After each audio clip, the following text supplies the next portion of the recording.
We zien steeds meer dat de georganiseerde misdaad greep heeft op de bovenwereld, op het normale leven. En krijgt om deze reden stierde Van der Moon een drugscontainer voor het gemeentehuis in Damwoudt. Voor een nieuwe campagne die de gemeente viert met de naam Wat Zo Sto, kregen de meewerkers van der Moon een voorlichting over het werkkennen van een himkwekerij en cocaïnewaskerij. Wij vertellen eigenlijk als een soort doorlopend verhaal in ongeveer een uurtje tijd met allerlei spullen die je hier kunt zien. Welke signalen je zou kunnen herkennen. En dat kunnen de materialen zijn of bijvoorbeeld de chemicaliën die je tegen zou kunnen komen. Maar ook bijvoorbeeld de geuren die je zou kunnen ruiken. Binnenin de container waart een drugslab naidien. Zo konden de werknemers van de gemeente bijvoorbeeld zien hoe het koken, parsen en uitwasken wordt. En wie er ook een himkwekerij te zien. Maar wat had dan de meeste indruk maken? De magnetrons en dat soort dingen. Hè, van wat wordt er nou precies broekt. De centrifuges. Wat wordt er nou broekt van een witwasserij, een cocaïnewasserij.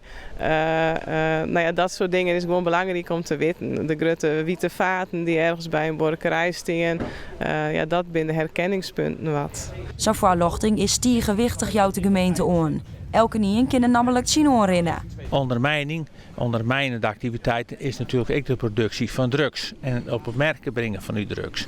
En met name de mensen die er maar inlutsen worden.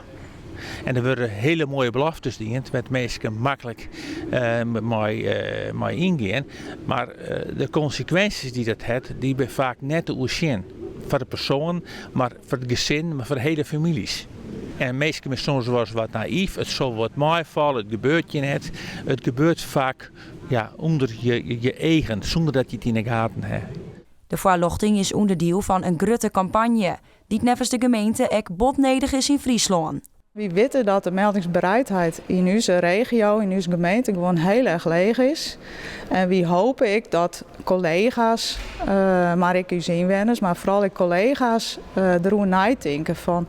Ik riep bijvoorbeeld naar huis en ik zie daar toch een boerderij met blauwe vaten in een wit busje. En ik riep terug en ik ging naar huis, ik doe er niks mee. We hopen echt dat het een bewustwording wordt van ik kom op een lijn, ik jou het terug. Bewustwording. Gewoon bewustwording en daarmee dat mensen meer melden gaan van zaken die duidelijk net verdragen kunnen.